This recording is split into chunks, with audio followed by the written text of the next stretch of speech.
Shut up and sit down. Hello again.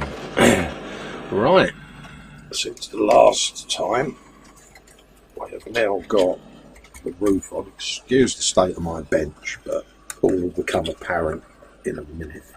So let's just have a quick shufty around. Right, since we last was together, what have I been up to? Well, I've joined the roof to the lower deck, as I mentioned before, so that it becomes a sub-assembly. That's the wiring for the number 38 indicator underneath there. So let's just pop that on for you so you can see what I mean. He says optimistically looking for the right polarity. There's the light. Okay, so that's that. And then that's going to tie in to each LED that goes along said holes. Okay, well, that's now its own complete sub-assembly, which makes it a lot easier for me to work with. Okay, due to the size of the bus, it is difficult to get it all in shot, but you can see that's taking shape. So I'll move that out of the way for a moment. I'm looking for a space in the man cave. Right, now that exposes this rather bizarre mess that I've created. So if I spin her upside down, these are the switches that I was on about last time that will control indicators, audio and lights. We've had their first coat of flat aluminium, and then I should build that up with chrome silver, and then I'll weather it and blend that in with the bottom. A few oil stains. I'm really quite happy with how that's coming along. But just to let you know, the underside weathering hasn't been finished yet for the next reasons. Now, you'll notice a rather large circle and a set of holes and a hole here. What I'm going to have on the diorama is I'm going to have a male jack plug that comes up out of the road. Basically, it's going to be hidden under a drain cover, and what will happen is that will then plug in underneath the bus into this female adapter, which will then run inside under the stairs and control the power source to all the switches. See, so let's just turn that around. So it's not too obtrusive. It's going to sit there quite nicely, and then again I shall paint that to match the underside. But that's where the jack plug's going to come in, so all the power source is going to be hidden in the diorama, which when I build the diorama I'll show you. There's some remnants of my judacious drillage. So that's what that one is. So I'll shove that back over there out of the way. Right, try not to smack my head on the light and the camera again. Right, what we've got, the reason why I've got that circle is that little bad boy. This is a little recordable greetings card setup. And the circle is for the speaker. Now, I thought I would get, pardon me, I thought I'd get away with tucking the speaker underneath the stairs, but with the two circuit boards that are going in there, there's just not enough room, and if I needed to get to anything, I'm kind of in a bind. So I've now decided that the speaker itself is going to mount on the floor underneath, and then what I'll do is I'm going to build a tiny little box section up from this chassis member and square it off, weather it, blend it in with the same amount of weathering that I've got there, and it is basically just going to look like a little raised floor panel. Could be the spare wheel for the bus, you know, it could be construed as anything. Okay, and then this cut out here is so that I can get the motherboard through into the inside rear section. So I'll just throw that piece back on for you, just to demonstrate what I mean. And then the motherboard itself is going to come up through this section here. And it's actually going to sit just in there. As you can see, it's a tiny little motherboard, but it will fit. If not, I can always sort of tuck it in just under here. And then the other motherboard is for the little 555 timer that controls the indicators. So as you can see, I would not have had much room to try and shoehorn a speaker in there. So better I find out at this stage of the build so that I can do a bit more butchery, but that's what that's all for. So the only piece that will sit in under the stairs is this tiny little circuit board. Okay, that's what that's for. What else have we been up to? Oh yeah, I got all my radiator in since we last spoke, with the cross beam and all the gubbins that goes with it. There you go. See, that's the scratch built cross member. That's my modified radiator. Yeah. So it's beginning to take shape. So this is the real tricky stage that I'm at, because I've got all the wiring and all of that lot. I've already glued in the first piece of plastic surround. Basically, this is what the wire insulation that I then gives me something to tuck the wires into, and then I glue that in with some Tamiya glue, and it just keeps the wires nice and neat centered around, as I've discussed before. So that's all of that lot in there. And then the piece de resistance, this is the lighting circuit. Looks very complicated, but actually it really isn't. Ignore this 555 and this row of 4 lights. They're not actually wired up yet. This is the indicators that I was on about earlier, and this is the little timer that's going to trigger those.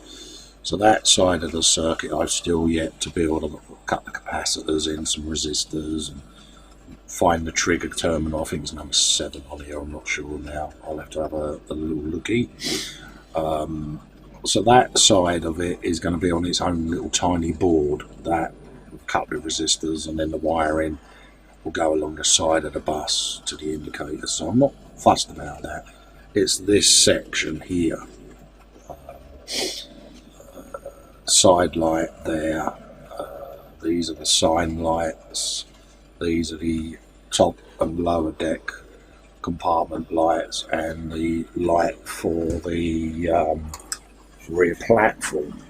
Now the side lights I want slightly dimmer than the headlights, so I've got, originally I was going to use these two for the main headlights, but they are a bit dim, so I've changed it now. So the side lights are going to be slightly dimmer yellow, and then I'm going to pikey 2 of these ones from the cab, probably from the front lower section, put in the 2 dimmer bulbs in there, and then the rest of the section will be nice and powerful. I put in a 150 ohm resistor to every single LED, probably overkill, but you know, they're about a penny each, if that. So you know, the longest part of it is the actual soldering. All I've done is I've assembled all the lights with their resistors onto the breadboard, put the power source in, which is 6 volts to match what I'm going to have. I'm going to have 4 1.5 volt AA batteries tucked away in a little holder in the diorama. Pretty much that's ready to go. as you can see, there is light.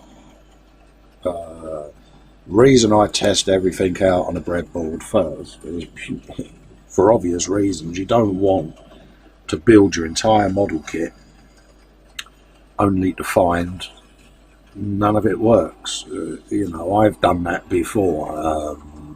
I've got an Ed False 1 to the left of me at the moment that is nearing completion, and I made the cardinal mistake on the fibre optics of gluing it in with super glue. What a burk. I should have used some epoxy resin, because the super glue's actually eaten away the fibre optic. So it's not quite as effective as I'd like it to be, and because it's built, I can't get in there now to change the fibre optic out, so my lesson's been learnt. I should have dug my breadboard out and tested everything and before I glued the wings together, but hey, lesson learnt. I make the mistakes so that you guys don't have to. But that's pretty much what I was on about last time building it up. All these jumper wires are purely for the breadboard. You know, that's not going to go in the bus, as we all know. I shall be using my old favourite, which is Cat 5 network cable, used for computers running network boxes. Well, you know, I'm a bit of a computer nerd anyway, so I've got loads of this, because I've, you know, got wired network around the house and servers that all of this is stored on. But this wire is really good because it is so thin. Like I say, it's pretty much colour coded. You know, so you can select what colour you want for your lights and that, and it's easier to wire. So you won't see none of this. It's going to be Cat 5 cable going along the ridges of the roof. On the interior, it's going to sit just along here. Positive side, and the negative side is going to go along there. Easy to disguise. Once the two levels are on there, you're not going to know it's there. But at this stage, I needed to check and double check that, you know, I had enough juice going through this circuit to power everything that I wanted to, and as you can see, it does. And this is what I meant about the headlights. Originally I was going to use 4Ds, but as you can see, they're really quite dim, whereas these are nice and bright, and I've run out of these. So I'm going to use 2 of those for the main headlights, 2 of those for the side lights, because side lights are always dimmer than headlights anyway, and the 2 slightly dimmer ones I'll lose in the cab. Passenger compartment, it could be that the bulb's about to go, you know, buses are light, bit of dirt, bit of muck, whatever. But as you can see, that's super bright for the interior sign lighting. Still not decided whether to use round bulbs or rectangular yet, but I just needed to check the wiring principle, that everything does what it says on the tin. As for what I use here, this is basically a beginner's electronics kit from Amazon. About a tenner, something like that. But, you know, they gave you loads of LEDs and all of the jumper cables, which was what I was after anyway. And then the resistors I just bought separately, you know, 150 resistors for £1.50, you know. Bloody hell, you can't argue at that. 555 timers, I got about 50 of them for a £5, if that. So I've got quite a stash of electronics gear. But this is just basically a little baby breadboard that I have knocking around near the bench that I can play with. Different lighting circuits, because obviously I've got a massive E-type jag to my left that I've now decided I'm going to do a full lighting job on that as well. So Tony will be happy at that prospect. So yeah, that's pretty much what I meant about the electronics side. You know, for those of you that aren't going to LED light your bus, you don't have to worry about this little bit. You can fast forward. But you know, there are a few modelers out there that like the ability to light their models. You know, there might be a few of you out there that have been thinking along the same lines but have shied away from it because you think, oh, you know, I don't know electronics, or I don't know this, I don't know whether it can work. This, for a tenner, is a great learning tool for you because you get pretty much everything you need. You can sit and play with it.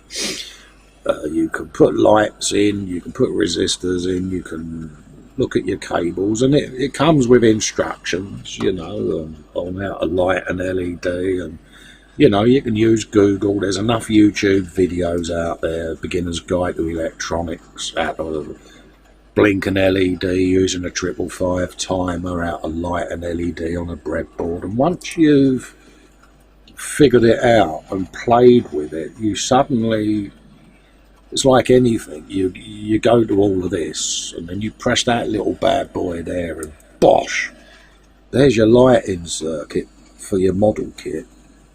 Suddenly you think, oh, I can do this, and then it opens up all manner of possibilities. So yeah, get yourself a little breadboard, spend the tenner, sit under your man cave, curse a bit, whine a bit, throw your teddy bears out when it don't quite work, but when it does work, you now know you can carry on with your model. You know your circuit's going to work, and you know, get your LEDs in. Each one of these that I put in, I still will put the battery against the next set of wires and check that me lighting array is actually continuing to work as you go along.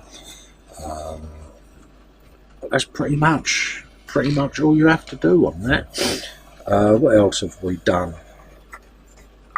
Oh yeah, we've done our gold line and let that dry. So that's just had a little slap of some panel wash over it. Again, not the finished weathering job, because once the bus is completely built, I can then go round and sort out any joins and repaint anything that's been dinged up whilst I've been doing the final assembly, and I shall then re-weather the exterior so that it all blends together. So yeah, it's beginning to come along nicely. The upper banisters have gone in on there, but I can't really do no more assembly now until I've got all of that lot in there. So that's what I'm going to be doing. So it is pretty basic stuff. You know, you basically just put your LED bulb in the hole. Let's find a spare bulb.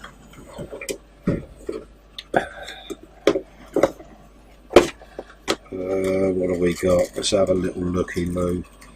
I know this is a red one, but it'll give you the idea anyway. But that's basically your bulb. Anodes and cathodes. I always put my resistor on the short leg. And then literally you just drop that in the hole like so.